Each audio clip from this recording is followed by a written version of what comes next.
C'est ça l'histoire avec un grand H.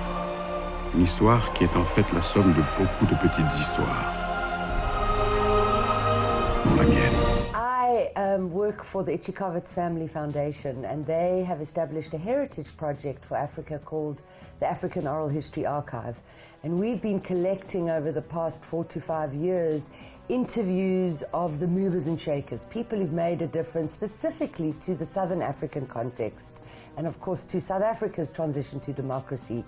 So going through reams and hours of interviews and getting the privilege, because it really is a privilege, to interview people who have contributed, we came across some archive footage of a curious Frenchman who was called Monsieur Jacques, who was given an award by the apartheid government for releasing a South African prisoner on our borders.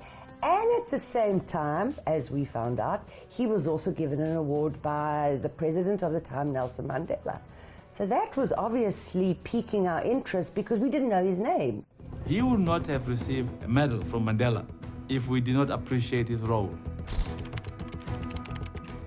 You know, we wanted to make a character-driven story, and we wanted the film to feel like a thriller, but at the same time, we didn't want to make a biopic, and we wanted to tell the story of how the frontline states contributed to the end of apartheid. When you enter the first time in South Africa, and you realize that the people who are living in the center of Johannesburg have never been 3 miles away where there is a place called Soweto.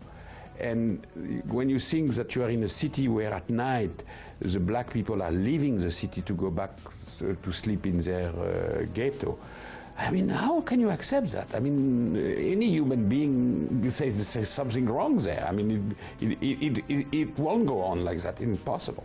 He'd made a lot of money. He'd made a lot of contacts. He knew people all over the world. And I think he had a little conversation with himself that went something like this. Well, I don't have family, I don't have children. I'd like to leave behind something to be remembered by. In any documentary, trust with your main character, with your protagonist, is an incredibly important part of the process. But I think in this one, we had to spend a lot of time convincing him that it was the right moment to tell his story. I was scared. I was not prepared to do it because I never planned to do such a thing, even to write about it or to even less to talk about it on a movie. I never took a picture. I never take notes, and so it was quite a difficult process to rebuild all the story. He never said one word about his contribution. I felt this small when I discovered who he was and why he was so sympathetic to our struggle. We did use Jean-Yves' point of view, which doesn't mean that the message of the film is meet the man who freed Mandela. It's one of the many contributors to that, so it was a very delicate line that we always had to keep in mind. You don't realize how big is what you are doing.